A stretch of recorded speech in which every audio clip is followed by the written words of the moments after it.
محترم مولوي صاحب یو خبره ته اشاره وکوله وی چې د الله نه بغیر د هیڅ نه مه ویرېږئ. زه یې سخته تاییدوم دا خبره.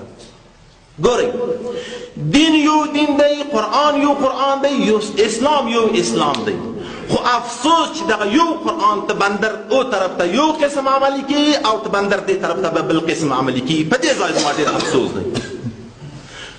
دا خبره مې علما کرامو طرف ته هم لږ متوجه ده او داسې وایم چې ګورئ علما کرامو، یو پاکستانی عالم چې تاسو په ټي وي کې خپله لیدلی وي چې دغه یو سور پټکی په سر دی چې هغه په خپله په اسلام کې سور پټکی نشته. څوک یې وایي سور پټکی چې کوم مسلمان په سر کړی، هغه فیصله په دې باندې کوي چې په افغانستان کې جهاد روا دی او پاکستان کې روا نه دی.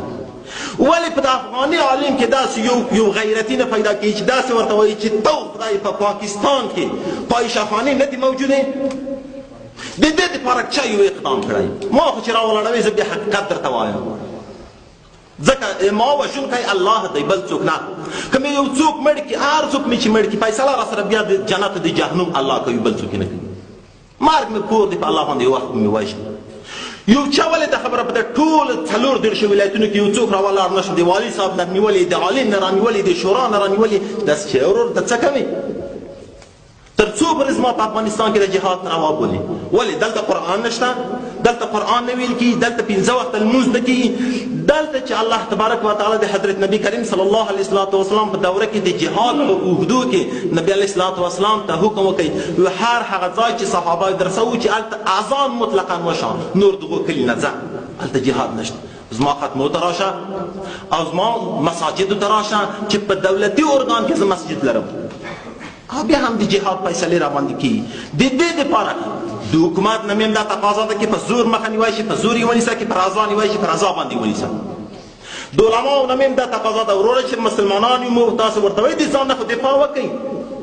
ولې که موږ مسلمانان وو خلک مو دې مړه کړي، نو که مسلمانان ولې د خپل اسلام نه دفاع نشي کولی؟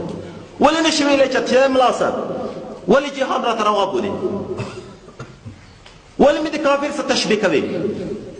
الیاذ بالله که کافر بیا خو جلا خبره ده، بیا ولې د اسلام په جامه کې نه وتلی؟ زموږ تاسې ګورئ په حالم ډېر افسوس دی، تاسې خدای که به پټه خوله پاتې کېږئ. نور د حکومت نه مې د تقاضا ده چې علما دې د فیصله وکړه چې ګورئ په افغانستان علما، د افغانستان دین، د افغانستان خلک ټول مسلمانان دي، په دغو دین باندې ټینګ ولاړ دي او تاسې ورباندې دا فیصلې مه کوئ چې دلته جهاد روا دی. او حکومت هم لږ ځان وښوري، د خدای په لحاظ خو تقریبا یو څو ارګانونه لرو الحمدلله، بیخي داسې بلاس بې کوم نه یو. او یو څه ورته خلا ماتوونکی جواب هم ورکړي که د هر شي په واسطه وي، ځکه چې د یو مخ پټ پاتې کېدل آخر سړی په سیډي پسې وروسته په غار کې اوبه پسې ورتویول دي، آخر به راځي په خپل کور کې به موږ تاسې دغه پاکستانیان دغه پنجابیان موږ وژني.